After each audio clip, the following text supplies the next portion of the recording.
I pledge allegiance allegiance to the flag of the of the United States of America and to the republic for which it stands, one nation, under God, indivisible, with liberty and and justice justice for all. for all. Thank you so much.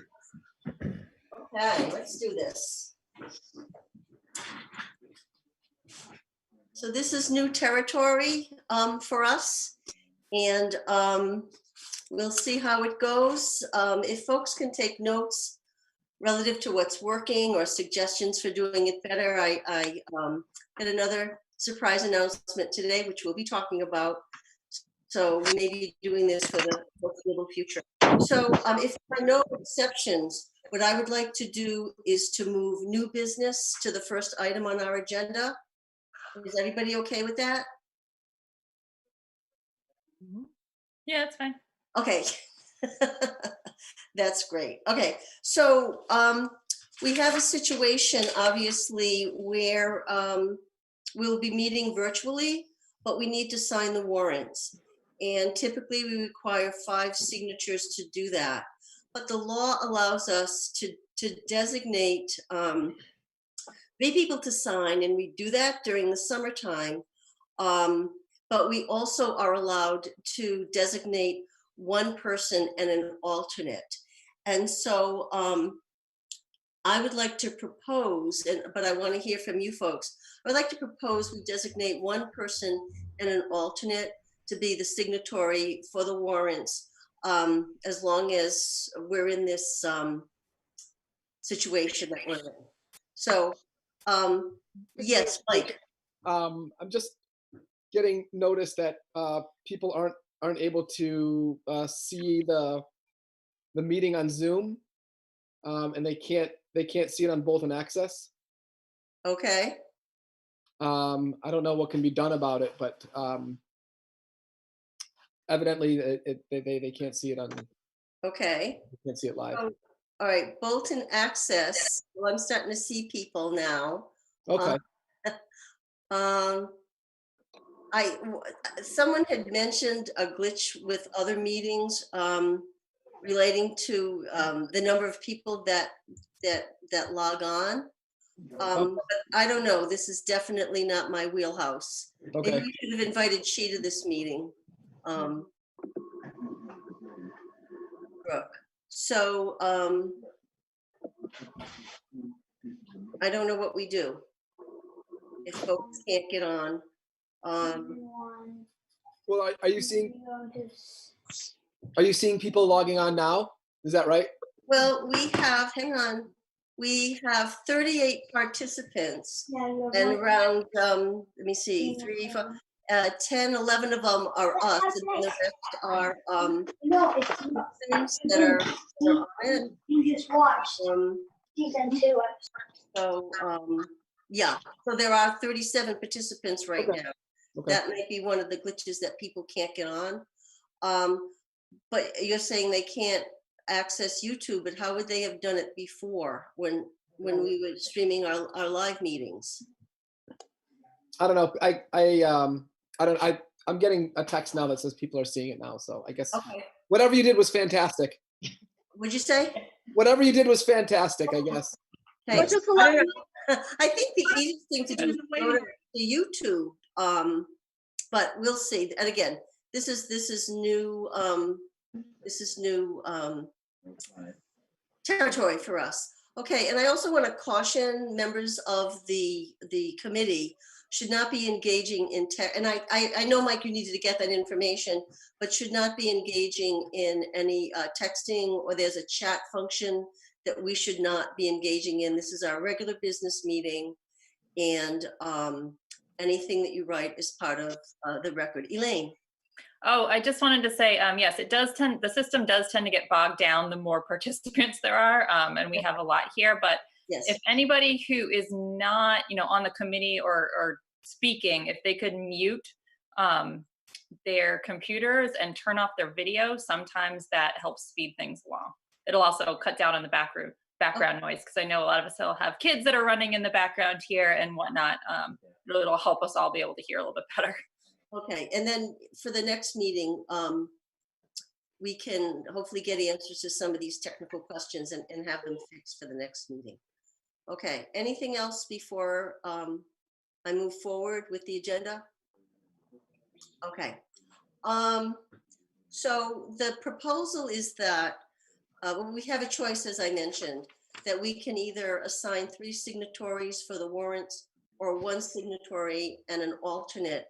I think given the circumstances that we find ourselves, perhaps the best thing to do is appoint 1 signatory and an alternate, and that person would be responsible for signing the warrants until we can go back to normal. So any thoughts?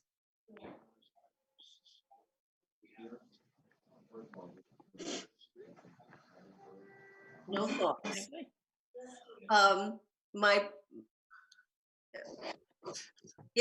Does anybody want to make a motion relative to one of those ideas? How about you? I'll move that we designate 1 member of the school committee to be the needed signatory on warrants.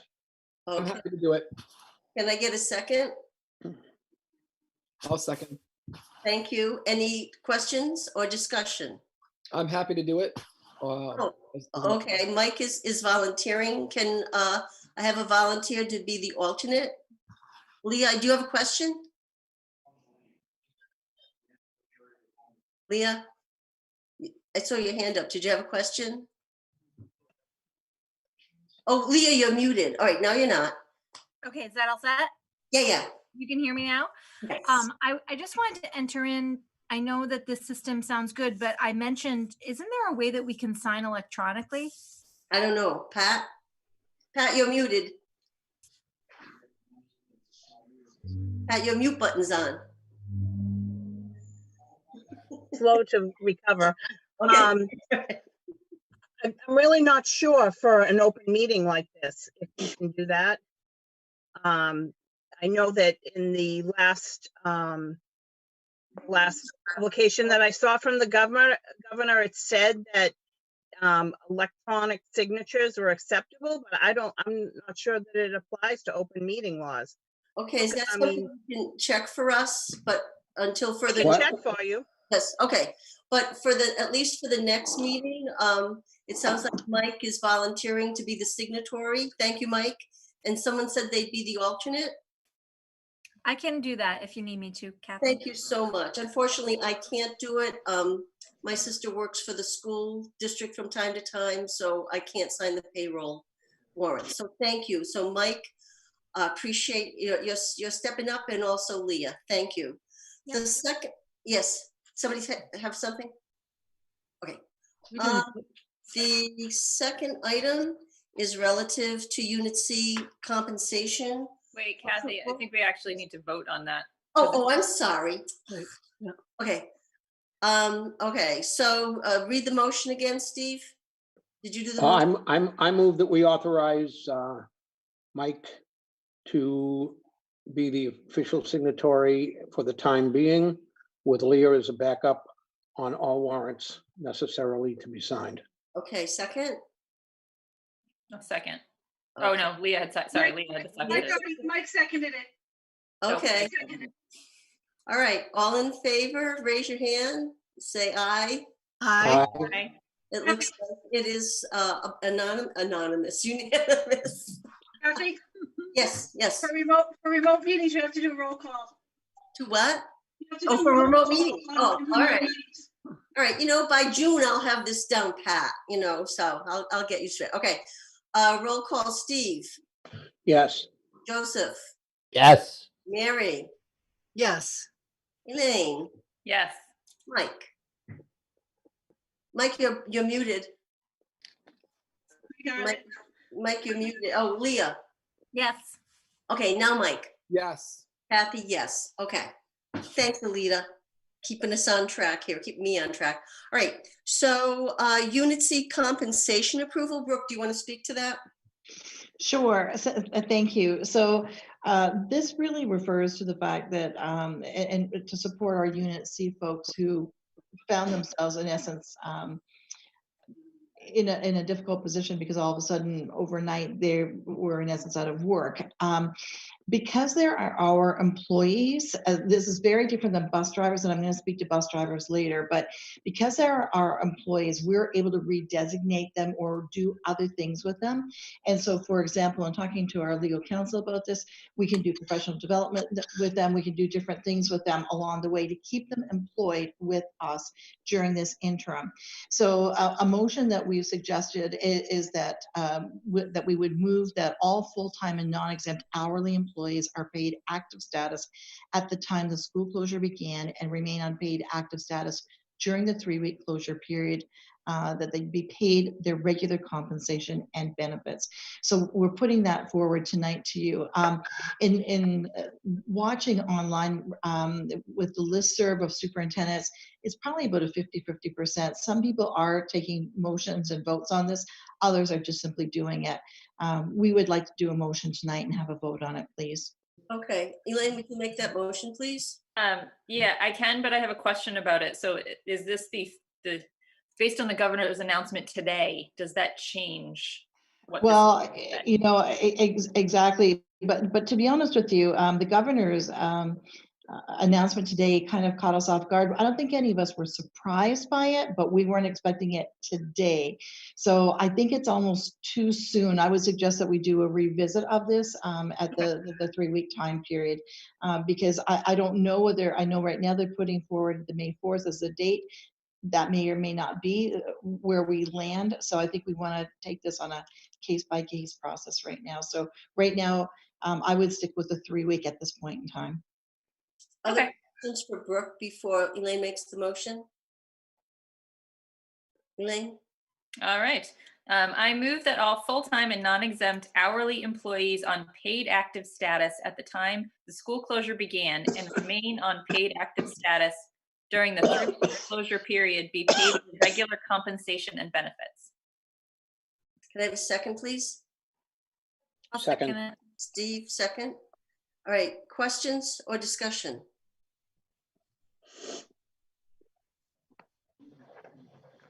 Mike, you're mute. You gotta unmute.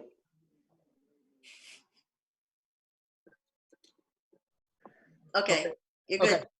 Okay.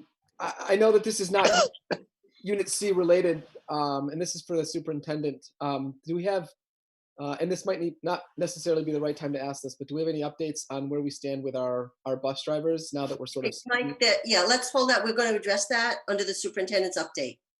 Thank you. That's correct. Thank you. All right, can I move the vote? Protocols that have already been in place.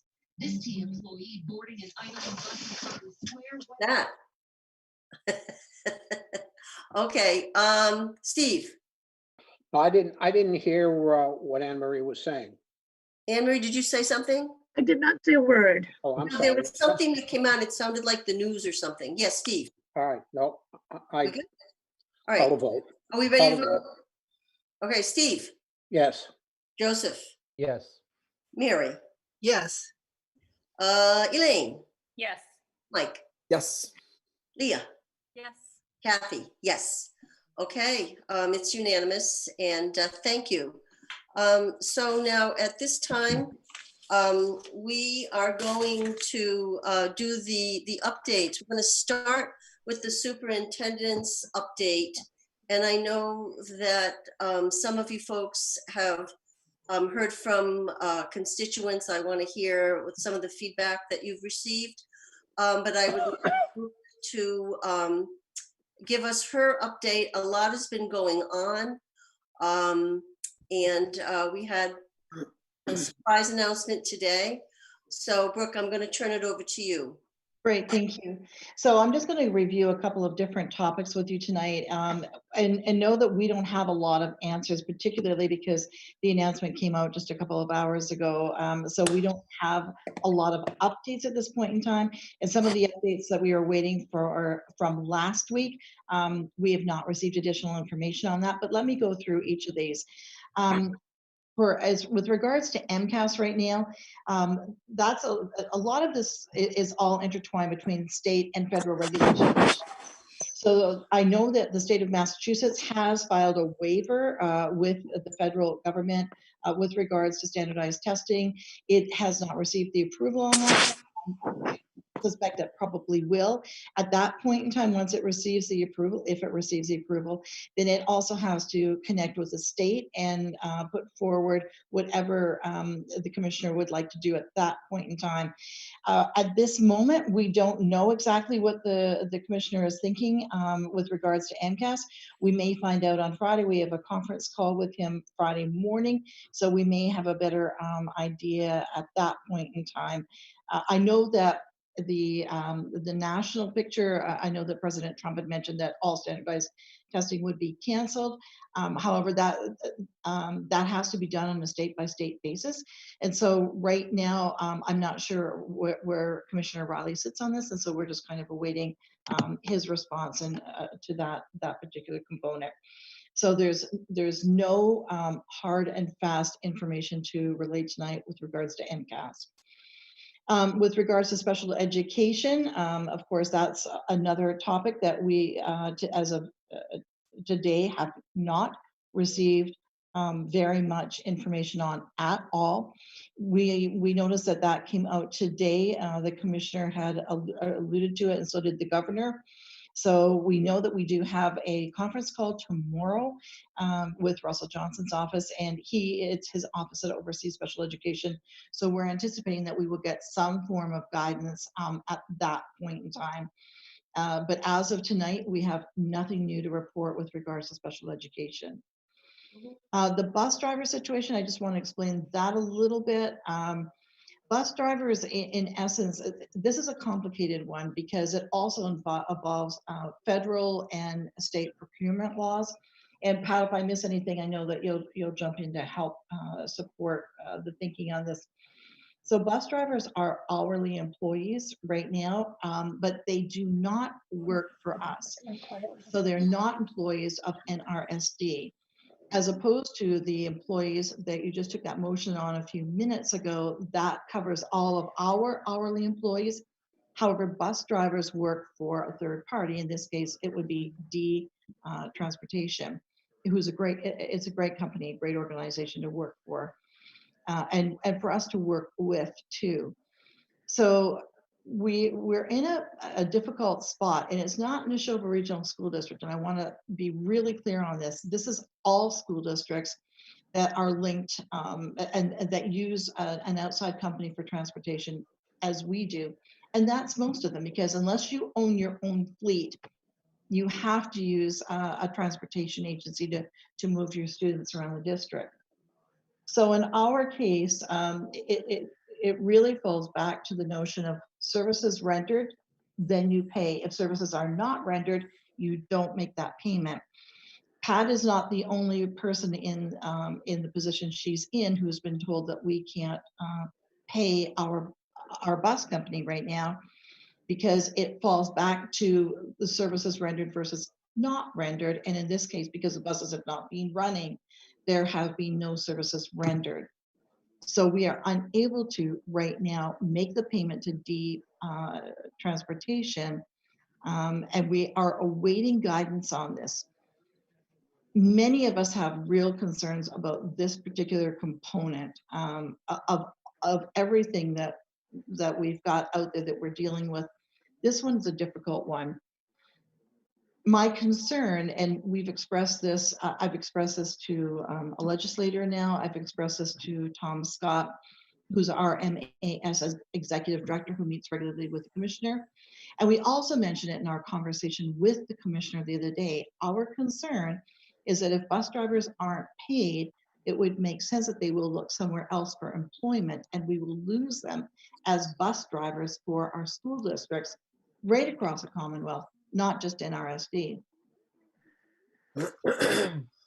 In essence, what that will do, it has the potential to cripple us when we do go back, whatever that time frame is, whether it's May 4th or whatever date it is that we go back. If we can't move our students to and from school and home, it cripples our school district. And so we've got grave concerns about this. We have also brought this topic up on multiple occasions with the DESE and one of the counterparts for Pat that deals with the finance office there. We understand that this is complicated. We understand that this falls out of the norm, but we feel strongly that we need help in this particular area. Pat has not had new information to relay to us unless she's had something in the last couple of hours that I'm unaware of. But at this point in time, it is still basically status quo. So I did reach out again to Tom Scott last night and basically said, no, we know that our business managers have been informed that they are not to pay the transportation companies, and at this point in time, that still stands. So I understand that. We're doing everything we can at our level to try to find some way to make a change in this, but it's not easy. So we understand that there are federal and state intertwining regulations on this. So it's not a case that we as Nashoba Regional School District, for example, could go forward and say, we would like to crack a new deal with you, for example. And that was one of the things that we had explored early on is, well, can we go and just try to alter that contract? The answer came back, no, we are not in that position. So this is an awfully uncomfortable position to be in. Our bus drivers are beloved. They mean a lot to us. And this is a horrible place for us to be sitting in right now.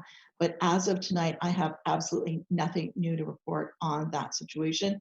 We'll see if anything comes tomorrow or Friday morning when we meet again with the commissioner. So that's where I'll just kind of go through everything and then feel free to chime in back in with your questions. So that's where we sit with the bus drivers.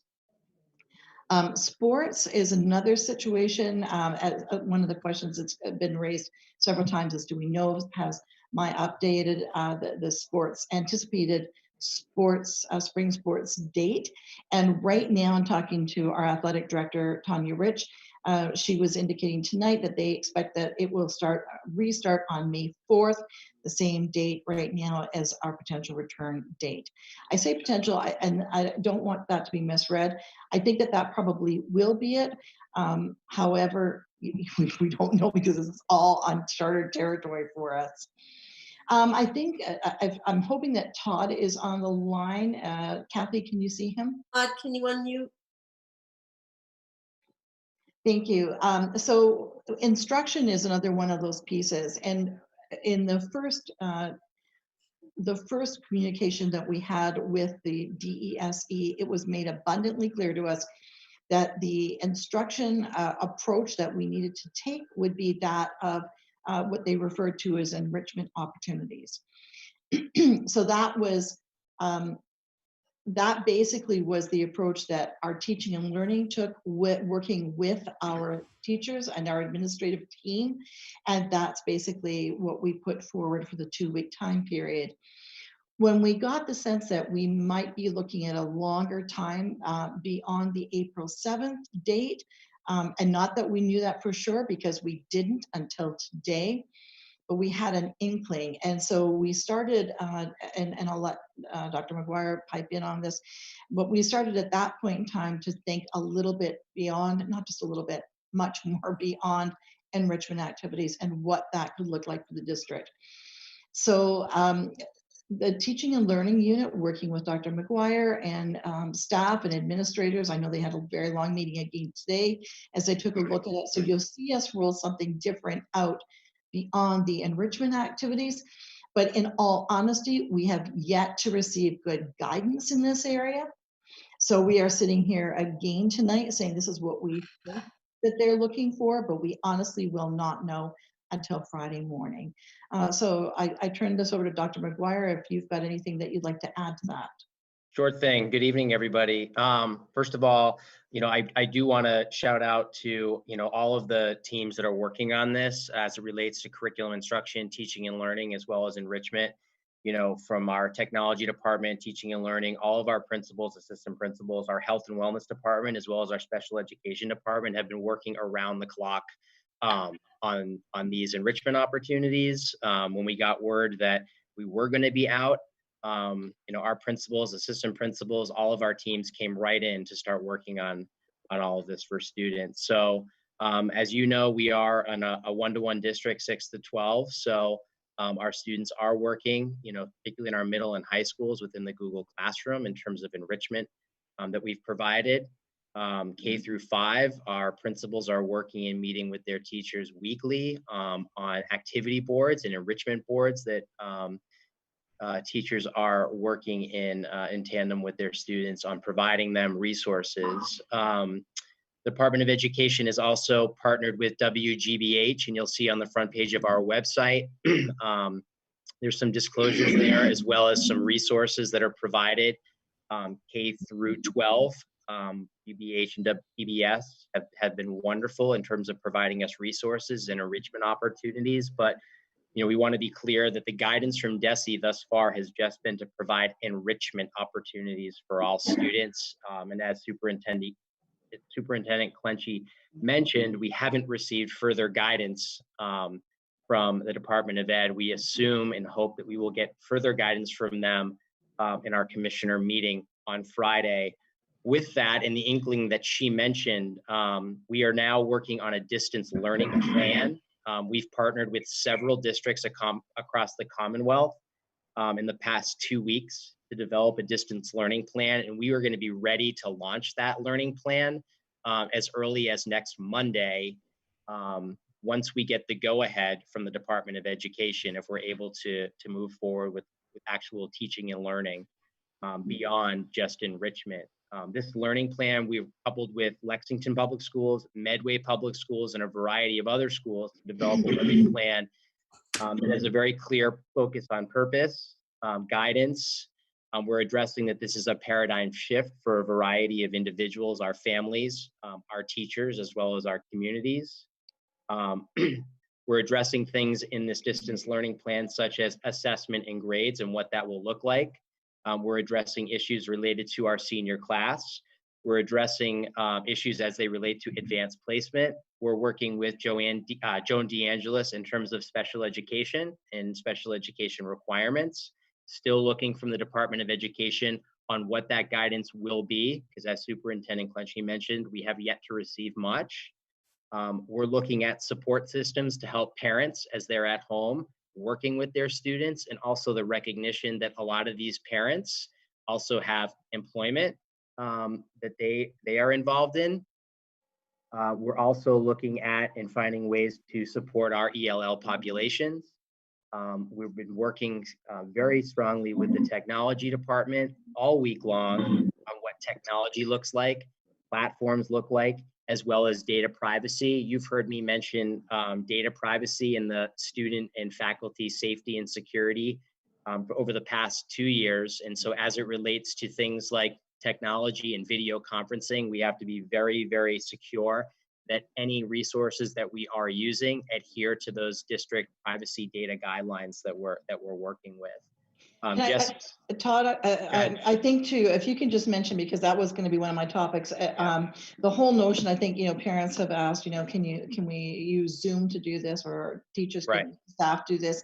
And right now, I think, Todd, if you want to just speak to that a little bit more too, because there are privacy concerns that we have not been able to address yet. Right. And so that leaves us in a very difficult place, and we're not prepared to use this as especially as soon as we involve children.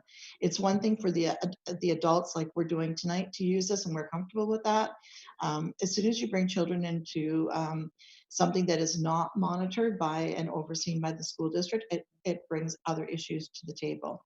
So maybe if you can speak to that just for a moment too, please. Sure. So as it relates to video conferencing specifically, as you can imagine, there are a lot of issues that are related to video conferencing. They relate to privacy issues. They relate to equity issues across the district in terms of teachers. Number one, in terms of their comfort with using video technology, we want to make sure that we are able to provide professional development and training for teachers so that they know how to use video conferencing if we were to move to something like that. The other component is, for example, we're using Zoom right now. But Zoom is a platform that this district has not used prior to this scenario. So we needed to make sure that we could get on with Zoom. They were willing to sign our data and privacy agreement so that they would not be just sharing people's information with the greater world. And the other issues that relate to video conferencing between teachers and students have everything to do with appropriateness. So if we're going to, take a look at video conferencing, we want to make sure that we develop plans in place, just like we do with any other type of communication between teacher and student, that there's a level of appropriateness that exists.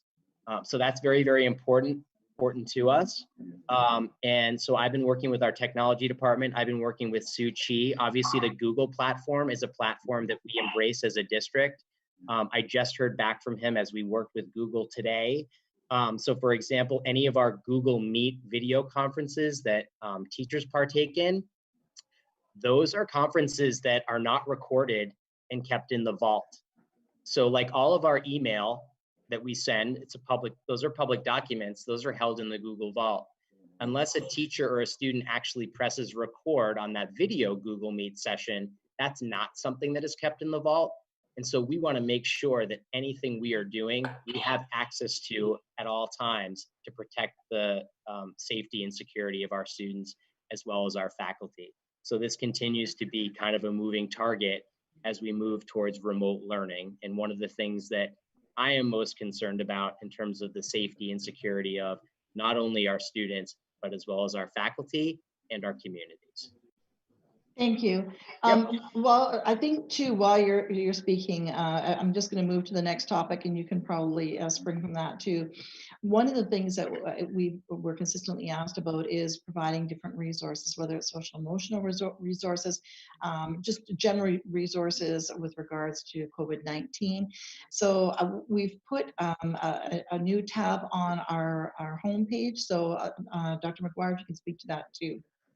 Sure. So we certainly had some outreach from community members and staff and questions around just general updates around COVID-19 and the updates that come out regularly from our boards of health, from the CDC. So you'll notice on the front page of the district website, we now have a new tab right on the top that says COVID-19 and their resources.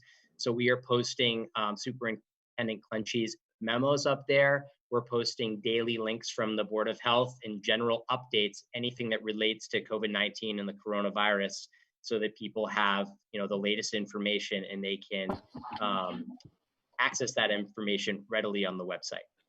Thank you. Next topic, just to touch base on, there have been questions with regards to the school calendar. And at this point in time, we have not received any guidance at all with regards to making any changes to the school calendar. I'm not sure that we're even going to see changes to the school calendar. So we'll see if anything comes out that surprises us Friday morning, but I suspect likely not. But we'll see if something happens on that front. I think the only other thing that has come up is communication with regards to, we basically have been putting out communication regularly as soon as something comes to us and we feel that we need to push it out right away. One of the things that was asked is if we could consider some sort of regular communication from the principals. And so we've got a principals meeting tomorrow. We've got actually a general administration meeting tomorrow. So I will make sure that we bring that up and see if we can structure that as well as the regular ongoing updates and memos as things occur. So for example, I would anticipate that we'll be sending another memo out. I've got a brief one that's going out tonight, and then another one that will go out probably Friday or Saturday, as soon as we've got some, what we feel is some additional direction from DESE Friday morning. And I think that Joan also will probably have some good information for us with regards to special education tomorrow afternoon as well. So hopefully we can compile some of that together and put it out in a memo this weekend. So I think those are some of the salient points. Please feel free to ask questions, but know that we are not going to have a lot of answers. We can answer with the best amount of knowledge that we have. I think a final note for me is I just want to thank everyone so much. The emails that I've gotten in have been in the hundreds, and I just want to thank everybody who has written in with their thoughts, suggestions, with their positive notes, and just I'm so appreciative. I just had a couple more that were a little bit late in responding, but other than that, I think we've responded to just about everyone. Like I say, there's just maybe a handful that are left. But other than that, I think we're pretty much close to caught up. So, thank you to our communities for understanding. These are unprecedented times. And I mean, if you had asked any of us even a month ago if we'd seen this coming, I'm willing to bet we all had no idea that this would be the road that we'd be in the middle of right now. I think, I know I've said this in several that I've sent out, these are unsettling times. There's a lot of anxiety that's in through this, and not a lot of clear answers. And so it's like we're navigating this and trailblazing this for the very first time. But I'm so appreciative, and even for the school committee to come on tonight and do this. Like I said, I really felt that I needed those 2 motions. And I thank you so much for taking time out of tonight to do this for us, so that we can make sure that our hourly folks are paid, and as are all of our employees. So thank you very much for doing that tonight. So thank you to our communities, and thank you to our school committee. Thank you, Brooke. Questions for Brooke, please raise your hand and I'll recognize you. Elaine.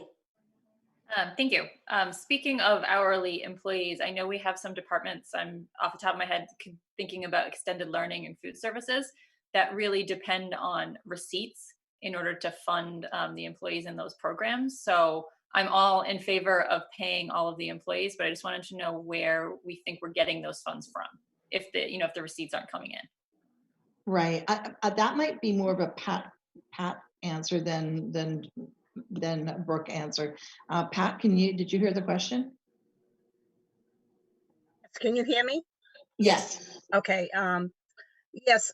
So for both of those programs, I'll talk about the food service program first.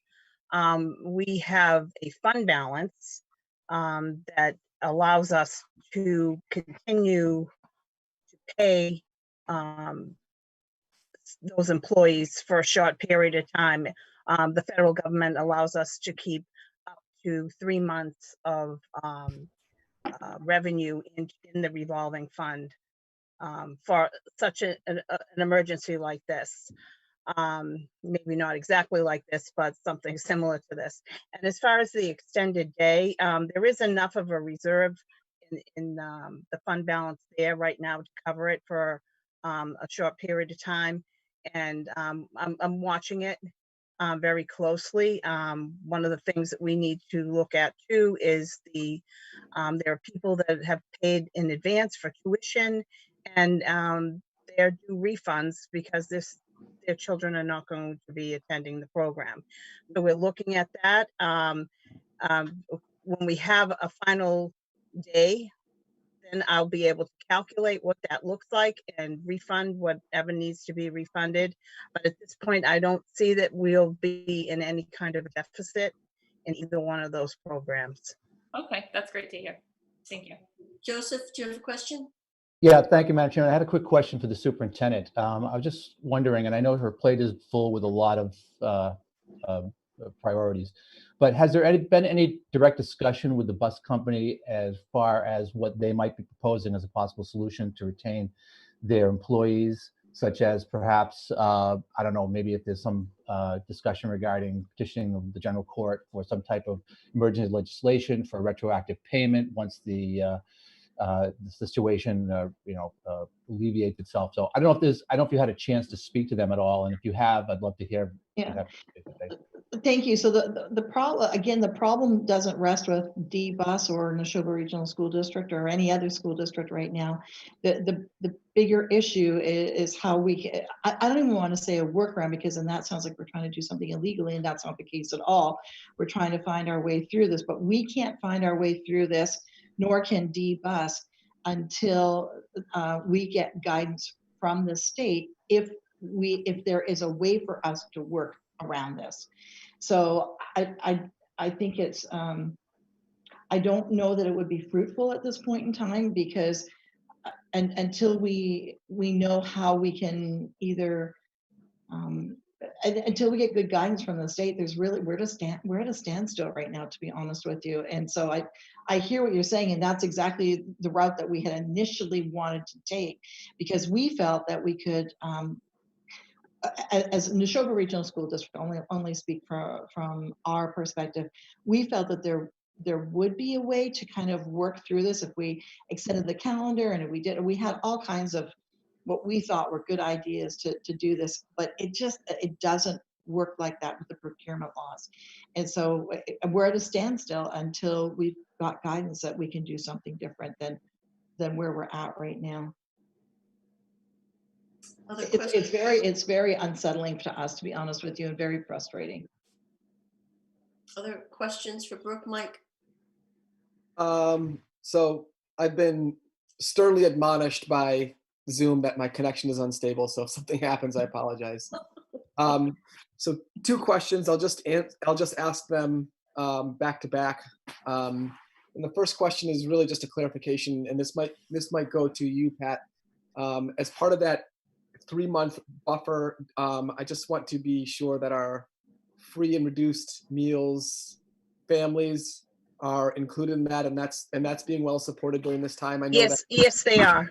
Okay, great. And Mike, I can also speak to that too, because Tom Poole reports out to us every day. We know exactly how many meals are going out every day. We know what families are taking advantage of that. And if we've had a family who's contacted us and said, I can't get to the school, we've looked at making different arrangements. And so I would want you to know, and I really appreciate you bringing that up tonight, because that wasn't on my list of things to talk about. We've done everything we can to ensure that our free and reduced, and whoever else is out there that needs help gets whatever help that they need in this time. Great. Mike, did you have a second question? Yeah. So the second question, this might go to Dr. Maguire, but going back to remote learning and the almost an explosive reliance on technology, do we have a plan in place for kids at the district who continue to have issues with technology, so that if something does happen with a Chromebook that's assigned to them, that they have a relatively quick turnaround for a replacement and or repair? Great question, and I think Dr. Maguire can answer that quite easily. Is he unmuted? I think, there you go. Go ahead, Todd. Back on mute. Oh, there you go. Okay, there Todd. we go. Thanks, Kathy. Yeah, it's a great question, Mike. Thanks for asking it. And I was going to chime in there to kind of give you folks an update in terms of that. Obviously, with the state of emergency and all of that, we can't have the buildings open, and we recognize that students, faculty, people in the community could potentially have issues with their Chromebooks. So kudos to the tech department who've stepped up to say that they're willing to come on campus. And so what we've done is, and I did send out 2 memos, one to staff and one to the entire district yesterday.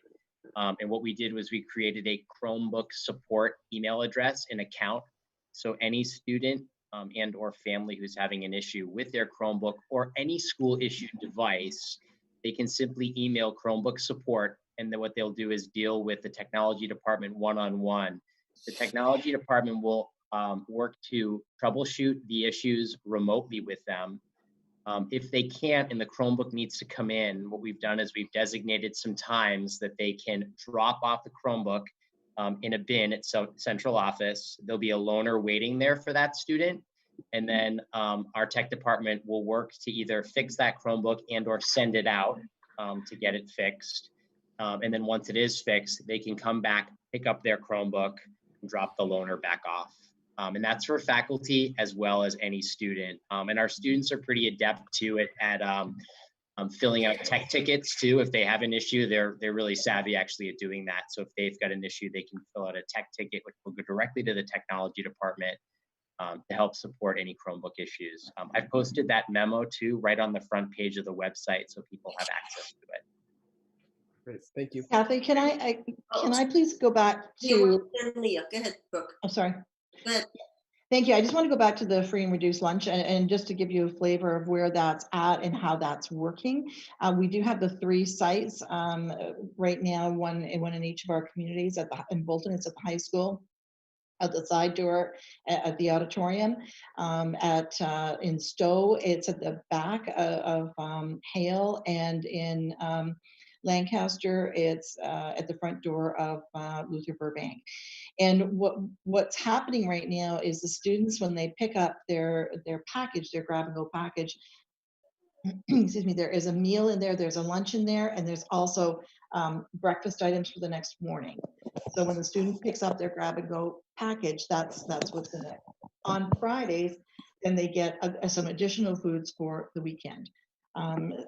Just to give you an idea of how many meals we've had, I think our lowest count was 35, and our highest count was, I want to say 61. So every day it's a little bit different, but that gives you a ballpark of how many students are accessing it. Okay, Leah.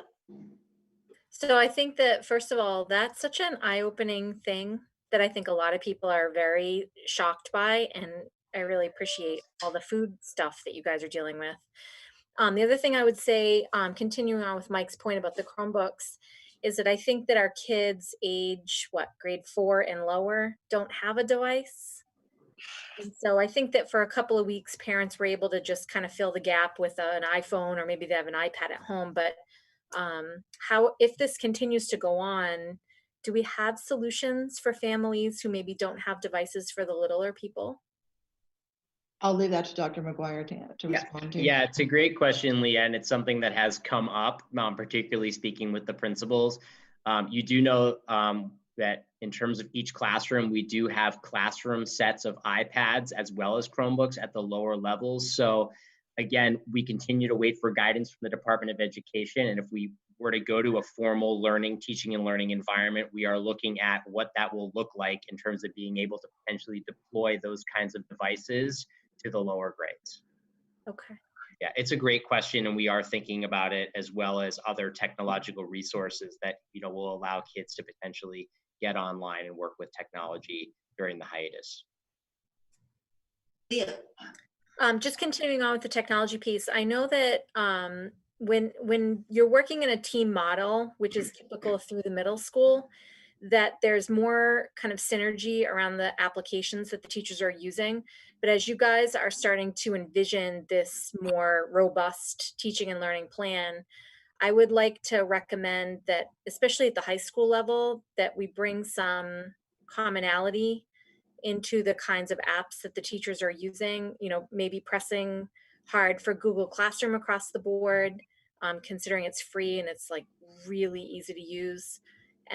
Or various other methods, whatever they're using. I hope that we can bring some more commonality across the board. Great. I saw Superintendent Clenchy forwarded some of the questions that came out of your Stow meeting. I can tell you that in terms of the high school, our department heads are meeting regularly, and then they're meeting regularly in a similar way that we're meeting tonight. And strategizing on how to do that and create consistency, particularly at the high school level. And I know our middle school principals are doing the same at the middle school level, meeting with all of their teachers, doing weekly, sometimes bi-weekly meetings with them. And again, they just continue to say, okay, if the guidance from DESE will come out to move us forward, the hope is to be able to move forward in that more consistent fashion. Great. Yeah. So thanks for the question. It's also an important point. Other questions for Brooke? I know Elaine's having trouble unmuting now. I don't know, Alita, if you can. There you go. You're unmuted, Elaine. Yeah, so before this all started, we were about to go into negotiations with both our Unit A and Unit C employees. So I was wondering if you just provide an update as to what's going on with that, if anything.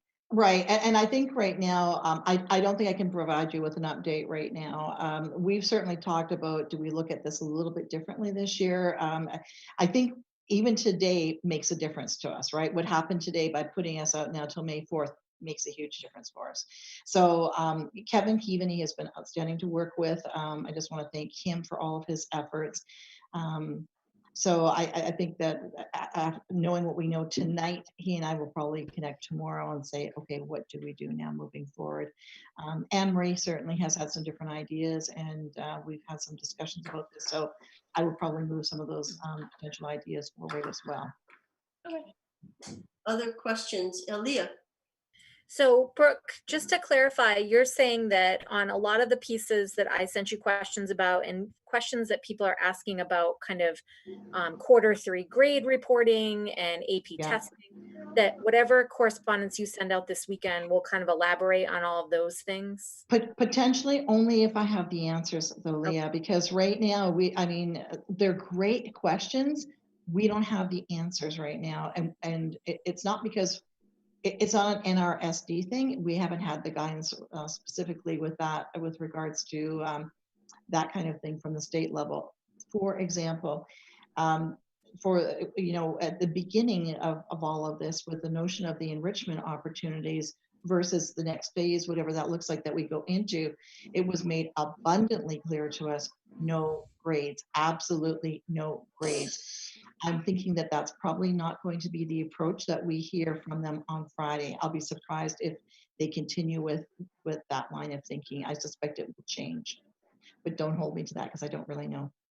And if I can just chime in there quickly, just to reassure you that in terms of our teaching and learning department, we are brainstorming and making sure, no stone is unturned, as it relates to AP, as it relates to seniors, as it relates to report card, like we're doing just continual brainstorm sessions on any potential, issue that might come up. So in this distance learning plan that we've been creating, all of those things will be within that learning plan, as well as, frequently asked questions and answers to those kinds of things, and still providing an outlet for people to continue to ask us questions so that we can find those answers for people. And if I can just speak to that notion as well. For example, with regards to AP, we just got additional information out late this afternoon that we haven't even had time to talk about or call through. So I mean, all of this stuff continues to change. Like, I don't want to say hourly because it doesn't feel quite as frenetic as it did there for a while, but it is changing regularly. And so, as I say, we just got some new advisement tonight, like late afternoon, on the AP piece. Questions for Brooke? Yeah. Kathy, this might be more for you. So obviously people were expecting a different agenda tonight prior to this cataclysm.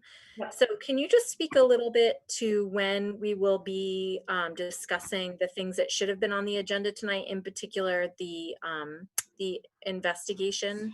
Yeah, I plan to during my update. So I just want to wrap up Brooke's piece of it, and then I'm happy to go into that, but that was part of my plan.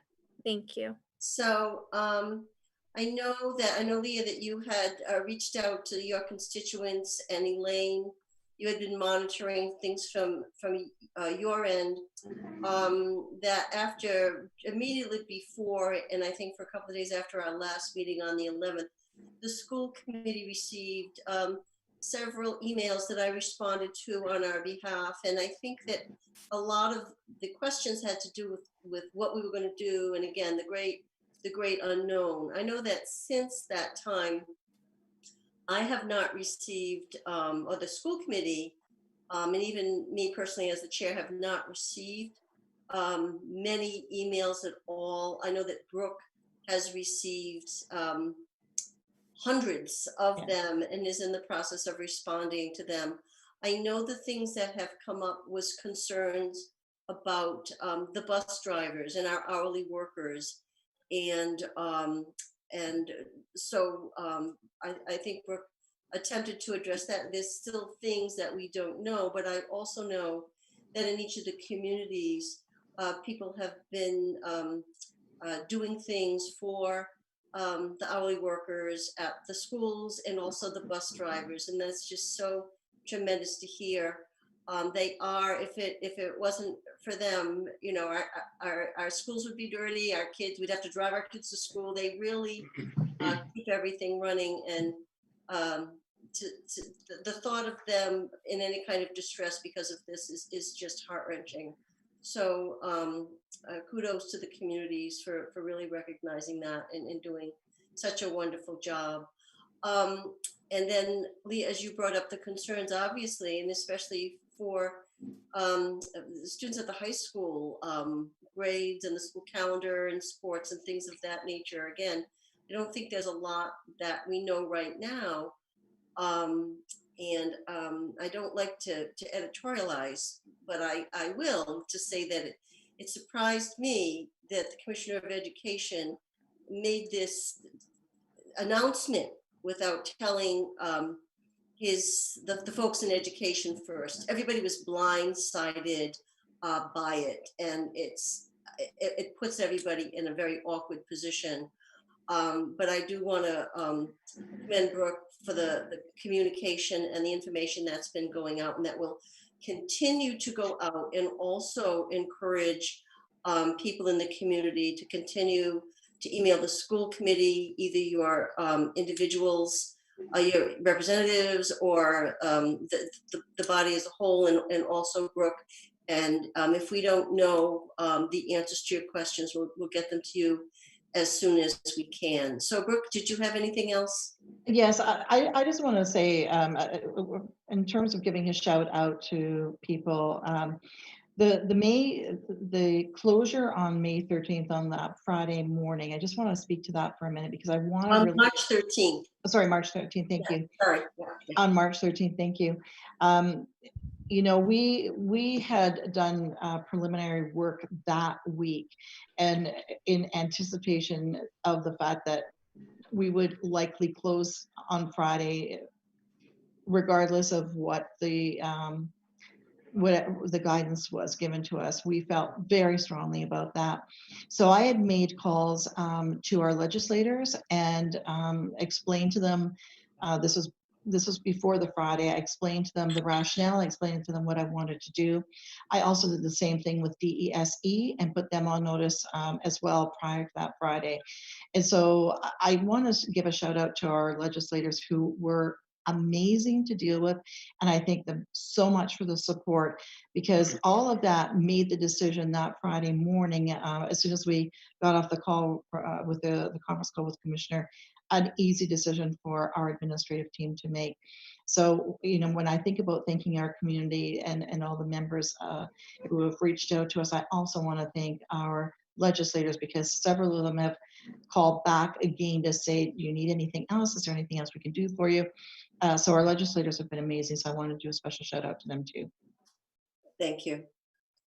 Anything else before I move into my update? Any questions for Brooke? Okay, I'll do one last check-in before we adjourn with folks. So basically, we had anticipated being in person at our school committee room and hearing from Tim Norris tonight. I think that we are, I'm sorry. I'm sorry. No? Okay, I thought I heard somebody say something, but anyway, our next meeting is April 8th, and this is the format that we will be using. So Tim is available on the 8th and will present the executive summary of the investigation. We will have public comments at that meeting, and we will post the executive summary with our meeting materials on April 3rd. So people will have an opportunity to read it. We will have instructions on how, this is a good way for us to know how best to use this, this platform. So we will get it instructions for folks once we decide the best way to proceed to facilitate public comments. Again, and I've said this repeatedly, it will not be a public forum, but we will allow public comments. Let me see. So that's how we plan to proceed. And if something miraculous happens and we can meet in person, then we'll meet in person. But But right now, I think this is the way we're going to go. Any questions for me from the committee on that? Mike? Just a point of clarification, mostly for the public that's watching. As most people know, we had Attorney Norris come in and gave us an executive summary where we were able to ask him questions for, I don't know if it was 2 or 3 hours, but I'm imagining 2 weeks from now when Attorney Norris comes and presents to us again, but publicly, and I guess how will that work? Because we will have asked our questions already through executive session, but if it's not in a public forum, will he provide the executive session and then we close the books, or do we repeat some of the questions, or as part of that summary, does he include answers to some of those questions? Well, I guess we have not approved the minutes of that executive session, so, and when we approve them, we'll have to decide whether or not we're approving them for release or not. So we have not scheduled that yet. So I think that I myself, after that meeting, had additional questions. We saw it at that meeting, but no one took a copy of it. It may be that after you can have a copy of it and go through it, you have additional questions. So you will have an opportunity to ask additional questions. So what Tim had said is that if there are public comments prior to his presentation, that he would be listening for the things that folks might want to have addressed, that he will be addressing. So the committee will have an opportunity to ask their questions. And if things come up in the public comments, he said that he would speak to them. So just as a follow through, would it be advisable for the school committee to reiterate or to almost repose some of the more salient questions? I don't see a problem with that if that's what folks want to do. It will be framed. Tim's presentation will be framed with an introduction. There will be a concluding statement at the end that I will make relative to the school committee's next steps. And so, but like I said, after reading it again, you might have additional questions and we will pose them. So, and the other thing while I'm talking about next time and the agenda and looking at what's on our planning calendar, the only other thing for that meeting would be the business manager's report and a vote on the Edgar Grant book. At the last meeting, you all received a copy of the Edgar Grant book, so we'll vote for that at that time. I think the good news is that the most important thing that we had to do was pass the budget, and we did that. So our agendas for the rest of the year are relatively light. The only other thing we had for April 8th would be a review of the student handbook for the high school, which we have to approve annually. So I will talk to Brooke about whether or not we do that. Typically we get a summary of any changes to the book, and that's what we end up approving, although we would all have access to the entire handbook. So the order would be that Tim's presentation we'd have public comments, Tim's presentation, and then we would do the rest of the agenda after that. Unless subcommittees have something pressing to work on, I don't know that subcommittees have to meet unless you want to do so virtually. I haven't gotten that far yet, but this seems to be a format that we might be manageable with us doing subcommittee meetings. But you know, we can take that up next time as well. So there you have it. Other questions? Oh, in other words, they're not doing anything tonight because they're here. What? I'm sorry. Nothing. Hearing none. Can we move on to the consent agenda? Elaine, could you make a motion to approve the consent agenda, please? Yes, I can. Sorry, lost from view here. Motions.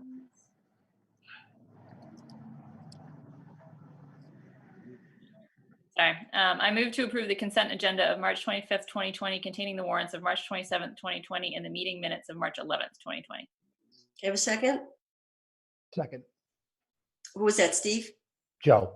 Joe. Okay, thank you, Joe. Questions, discussion? Okay, roll call. Steve? Yes. Joe? Yes. Mary? Abstain. Um, That wasn't at the meeting. okay. I mean, maybe you could separate out the warrant from the minutes, but if not, I just would abstain on the whole. Okay. Elaine? Yes. Mike? Yes. And Leah? Yes. And Kathy, yes. Okay. I think that's all we have. Is there anything else for the good of the order? Yes, Madam Chairman, one quick question. Yes, Joseph. I'm looking at my calendar for the month of April, and I'm looking at, we have 3 negotiation sessions scheduled with the teachers union. I'm going to assume, and perhaps this is a question more for the chair of the subcommittee, that these negotiation sessions will be at least stayed for the time being. I have no idea. And where did Marie go? And Marie she just asked if she could leave. I think that she's off to a birthday celebration. So I said yes, and so that was too soon, I guess. So I think right now, if I can respond to that, Joe, I think that I would just hang tight and let me see how my discussion goes tomorrow with the president of the union, and then we can go from there. Okay. Right. I just want to say to everyone, I know this is not, at some level of life, it might have seemed like a dream just to be stuck at home, to clean your closets and do all sorts of things. It is really not a dream. And some days it might seem like a nightmare. I really, really, really have so much admiration and empathy for those of you who have children at home. I know that it can't be easy no matter how old they are. And I am at a loss. I miss my grandchildren. I had to drop something off at my son's house. I had to leave it on the porch, and I just knocked on the window, and it was kind of pathetic, because I was like, oh, I wish I could hug you guys and see you guys. But I think that as hard as this is, just looking at the way communities come together to help people that are in need, and just the fact that we have this technology and we can FaceTime and send things electronically, it makes a difference. But I just wish you all the best, and please be well. And I can't even touch my own grandchildren. So give your kids a hug for me, because I really miss the kids, and just be well. Thank you. Can I have a motion to adjourn, please? So moved. Second? Second. Okay.